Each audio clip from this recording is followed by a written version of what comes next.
Yeah, boy. Fucking ain't right. It's garbage day here in the Meth End of Town, man. How y'all doing? I'm alright. Just walking home from my foray into volunteer cat sitting. It's all good. My people need me. My people need me, man.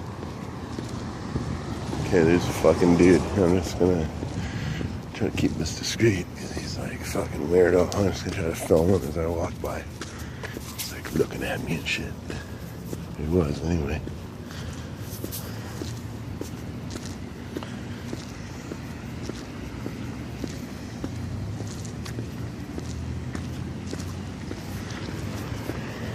I don't know if he's caught that. A lot of fucking creepy weirdos in the Meth End of Town this time of day, man. I think it's time to fucking pack a lip.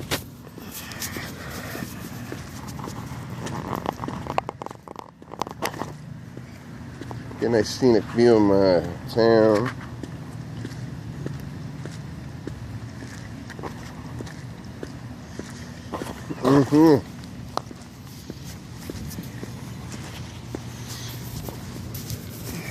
God damn. It's good.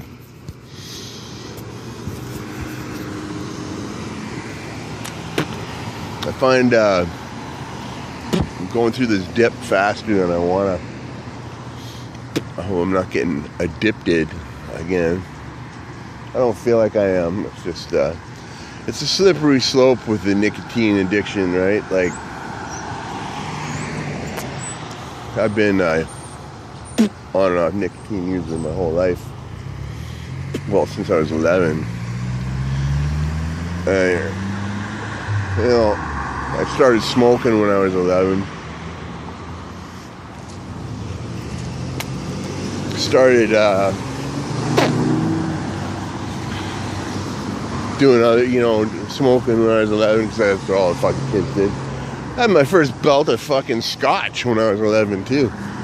Nice fucking double shot of cold Glenfiddich, neat. 11 years old, fuck man, I'll never forget it. I felt like God after I drank that. You know what I mean?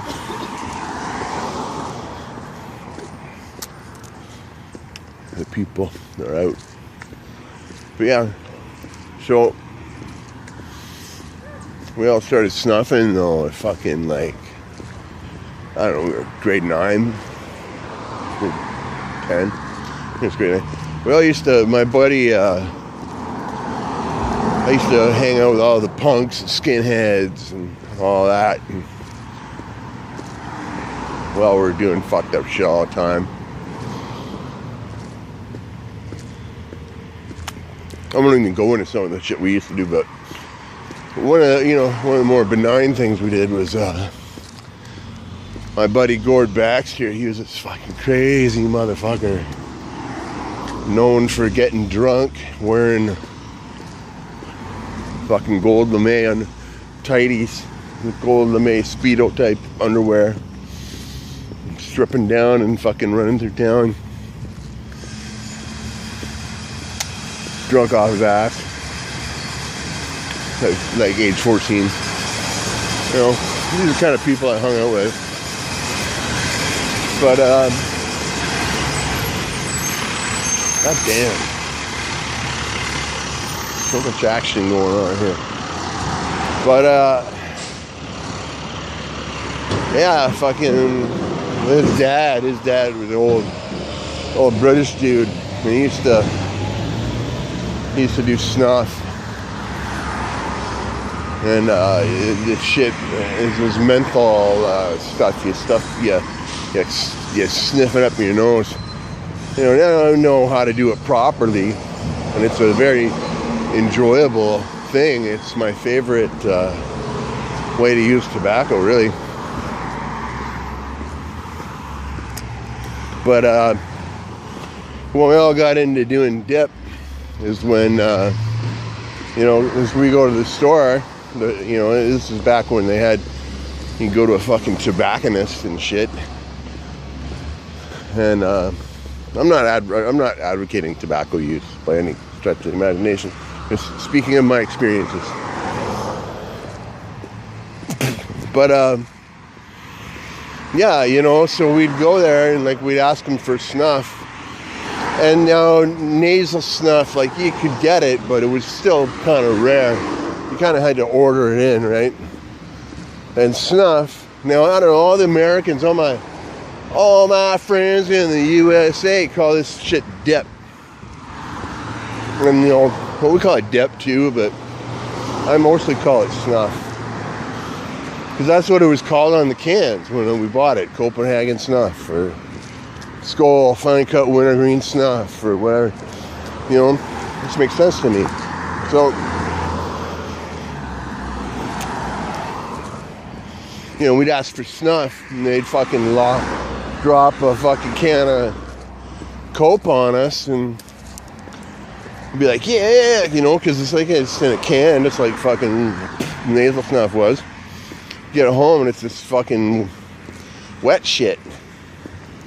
And we figure out it's chewing tobacco, so we all fucking start chewing, you know, and or dipping, or snuffing, as I call it. But you know, so but we do shit like, now this fucking nasal snuff. If you've never done it, British nasal snuff.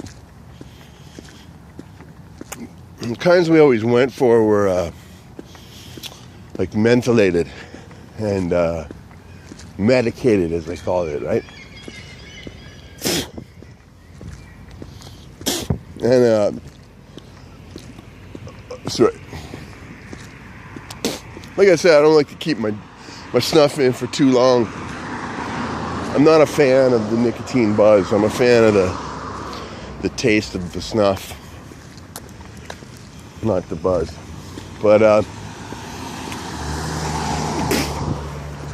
But yeah, we used to fucking take this fucking shit, medicated number 99. That's all I remember it was called. Big old fucking red or blue and white can of it. And we, like, you know, like, now I'm older and I know when you do snuff, you just take a little wee pinch and you don't snort it like fucking cocaine. You lightly sniff it up your nose to enjoy the scent, right?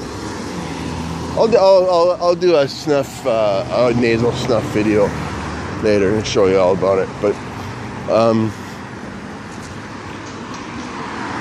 we used to take this shit and do fucking lines of it. See who could do the biggest line. When we take a fucking McDonald's straw, right, and that'd be our shotgun for doing it, right, or fucking tutor. I'm like, fuck, look at this fucking TV, man. This isn't somebody's garbage today. Look at that shit. That's somebody's fucking trash. I couldn't even watch that TV without fucking puking. I can't watch TV. Makes me sick. It's fucking weird. I have reverse motion sickness. But yeah, we do this fucking snuff, man. Do fucking lines of this shit. Now, if you've ever smelled it, it's like snorting Vicks Vapor Rub.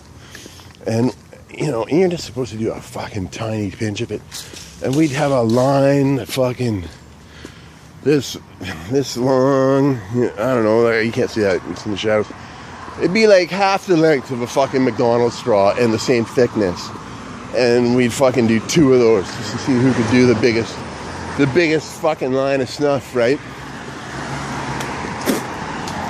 And you know, we'd all be fucking red-faced on the floor, fucking worst thing, wreck your day, for sure. And we'd get up, fucking do it again, you know. Maybe go fucking vandalize a car or something like that. I don't know. Good times. I think my snuffing experiences are kind of different than my American friends, you know. Snusky Copen, fucking, you know, all the people I see, like the Outlaw Dipper and the Chris Dips one and shit like that. You know, it's a different thing. I'm a Canadian fucking punk rocker, man. I'm not a hillbilly, hunting, fishing hillbilly. I'm not, you know, do it. You're gonna do. I'm not gonna fucking judge you, right? You don't judge me, I'm not gonna judge you. You know, we all live our lives. I'm just fucking doing me here, right? I expect nothing less of anybody else. But I started talking last night about this shit called snus, and I guess go on a fucking ramble. I do that. I go on a fucking ramble all the time.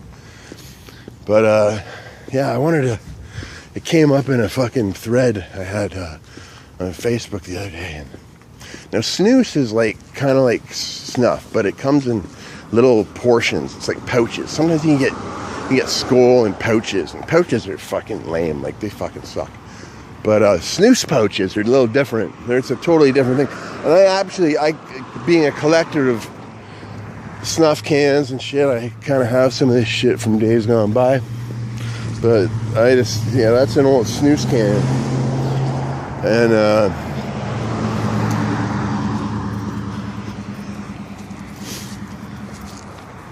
it's kind of the same as chewing snuff, right? Like, but it's they make it differently. Like, they pasteurize it. It's not fire cured. It's steam cured.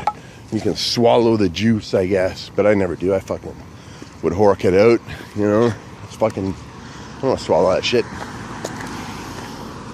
But it kind of tastes like it's very different, you know.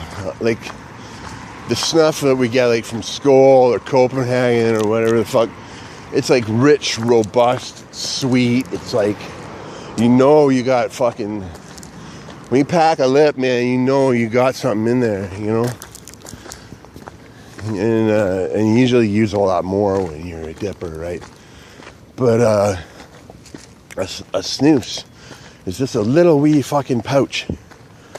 If I had one, I'd show you. Little wee pouch, and the tobacco in it is like really it's like mud, you know what I mean? It's like, it's not like cut leaves, it's like fucking wet powder, you know. And you stick it on your upper lip, which kind of makes you look like a bit of a douchebag. But yeah, you pack it in your upper lip because your upper lip doesn't create as much spit. And with this shit, you don't have to swallow or you can swallow the spit. So I don't know what the fuck. My point being is if you get the right kind of snus, it's fucking awesome. I love tobacco products that aren't cigarettes. You know what I mean? Or cigars or smoking shit. And I'm a fan of the snuff, you know. But anyway, I don't know. I'm just fucking going. I'm just walking home from the drugstore. I get my stomach medication this morning. I don't get my stomach medication, I start to freak out and listen to fucking 80s prog rock supergroups and freak out a little bit. But I'm here, almost home. This is the closest I've ever got to home on one of these vlogs, and still I had my fucking camera on. But it's gonna be a busy day on the fucking channel. I can feel it already. So keep your eyes peeled if you're a fucking subscriber or a fan or whatever. I really appreciate all your support. It means the world to me. And yeah, so I'm home. Keep it fucking real. Keep it fucking safe. Be free. Be well. And I will talk to you when I get fucking cooking in the Meth End of Town, boy.